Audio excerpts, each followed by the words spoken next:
देखे होगे, पतला दुबला बच्चा है, पतला दुबला छरहरा बच्चा है, लंबा हो गया, एकदम से बहुत लंबा हो गया, और फिर वो लंबा बच्चा गोल मटोल होना शुरू हुआ, और फिर फाइनली वो अब 24 साल तक अपने गोल मटोल मेंटेन रखा, उसके बाद क्या होगा, वो डाउनवर्ड हो गया।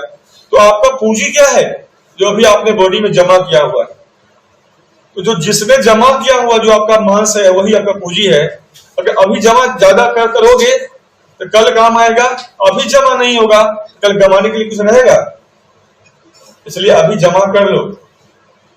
क्या बायोलॉजिकल पूंजी हम लोग का क्या है, हमारे बॉडी का बायोमास, हमारे बॉडी में नंबर ऑफ सेल्स। अब एक सवाल का उत्तर दो, हाथी हाथी होता है, चूहे चूहे होता है, तो बताओ सेल का संख्या चूहा में ज्यादा है कि हाथी में ज्यादा है? सेल का आकार हाथी का बड़ा बड़ा है और चूहे का आकार छोटा छोटा है, बोलो।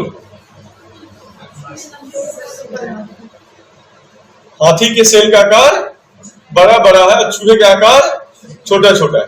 तो जो लोग मोटे मोटे हो उनके सेल का आकार क्या बड़े बड़े हैं, और जो छोटे छोटे दुबले पतले बच्चों क्या छोटे छोटे सेल हैं? हाँ या नहीं? तुम लोगों की बात कर रहा हूं, क्यों?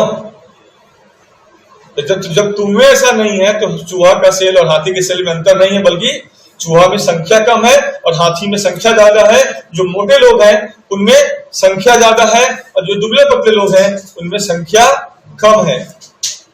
और संख्या कैसे बढ़ेगा? प्रमाण सामने है, खाओ पियो डिवाइड करो।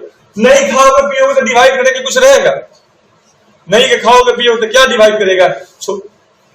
समझ रहे ना, खाओगे पियोगे तो नहीं डिवाइड करेगा। तो मोटा होने का सिंपल सा तरीका यही है, क्या?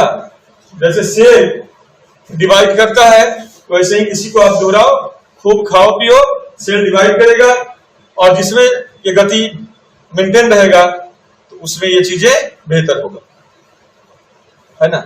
और अगर नहीं खाओगे पियोगे तो क्या होगा पता है? ये सेल तो बना है, ये लंबे समय तक अरेस्टिंग फेज में चला जाएगा, क्योंकि हर सेल डिवाइड करने के बाद जो नया सेल बनता है वो कुछ समय के लिए अरेस्टिंग फेज में चला जाता है, और अरेस्टिंग फेज में उसी का सेल लंबे समय तक रहेगा जो जिसके शरीर में एनर्जी नहीं है या प्रोटीन नहीं है या वो तत्व नहीं है, जिसके शरीर में खूब एनर्जी रहेगा, खूब प्रोटीन रहेगा, उसके शरीर में सेल का अरेस्टिंग फेज क्या होता है, वो छोटा रहता है और वो जल्दी जल्दी डिवाइड करेगा।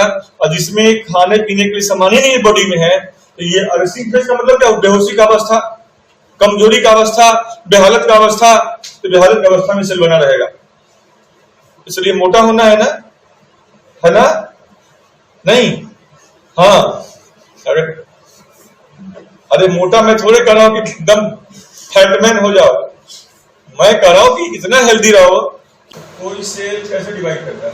जैसे मान लो ये एक सेल है, ये अभी छोटा सेल है, ठीक है। तो जब ये छोटा सेल थोड़ा बड़ा होगा, खाएगा पिएगा तो बड़ा हो जाएगा, फिर ये जब खाएगा पिएगा तो थोड़ा और बड़ा होगा कि नहीं होगा? हाँ वहां है ना। फिर ये जब खाएगा पिएगा तो और बड़ा होगा कि नहीं होगा? हाँ या ना। ये छोटा सेल था, अब इसको और छोटा कर दे हम, ये छोटा सेल है, ये खाया पिया बड़ा हो गया, ये खाया पिया बड़ा हो गया, ये खाया पिया बड़ा हो गया, ये खाया पिया बड़ा हो गया। अब यहां पे आते आते लिमिट पे आ चुका है, अब इसके आगे बड़ा नहीं हो सकता, इसके आगे फट सकता है, नष्ट हो सकता है। तो यहां से यहां का जो स्टेज है ये क्या कहलाएगा? Preparation phase. ये अपना क्या हो रहा है? खा पी के मोटा हो रहा है, तैयारी कर रहा है, इसको हम बोलते हैं प्रिपरेशन फेज, या इसको क्या बोलते हैं? ग्रोथ फेज भी कहते हैं। अब यहां के बाद ये सेल अगर डिवाइड नहीं किया तो ये फट जाएगा। तो बेहतर क्या होता है? यहां से डिवीजन इंटर कर जाता है, ये मतलब डिवीजन का शुरुआत करना शुरू कर देगा, और अंत में क्या होगा? यही सेल डिवाइड कर जाएगा 1 से 2 में या 1 से 4 में, यही सेल डिवाइड कर जाएगा। तो ये जो डिवीजन का यहां से यहां का फेज क्या कहलाता है? हमने कहा ये कहलाता है तुम्हारा प्रिपरेशन फेज,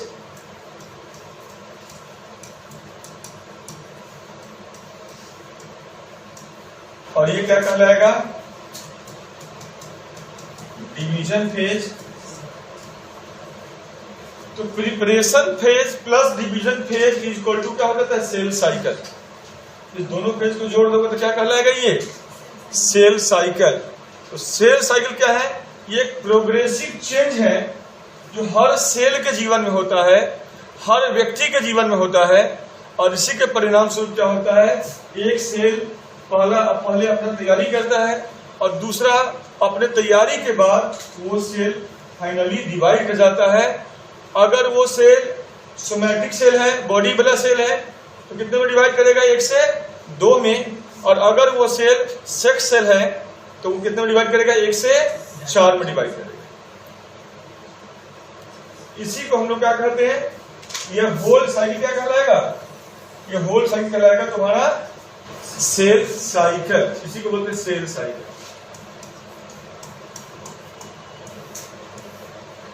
ये क्या कहलाए? Cell cycle. ठीक है।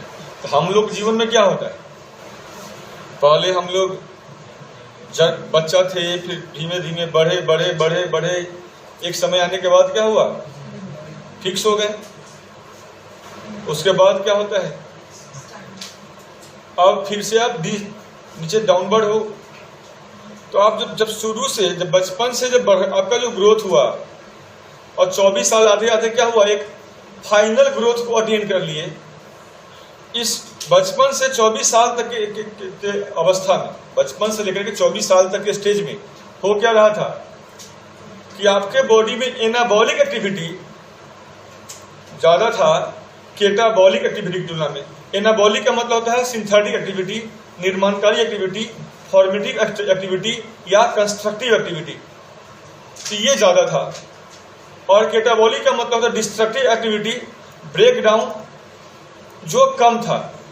इसलिए आपका ग्रोथ हो रहा था। लेकिन 24 से लेकर के अगर हम देख ले तो 44 तक या 45 तक, तो 24 से 45 में इसको हम मेंटेन करके रख पाते हैं।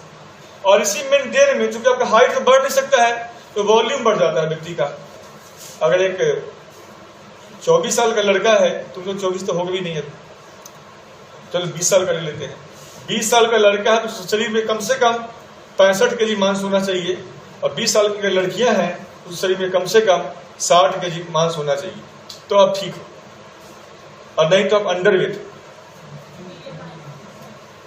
ठीक है, चलो अब है इसके बाद नेक्स्ट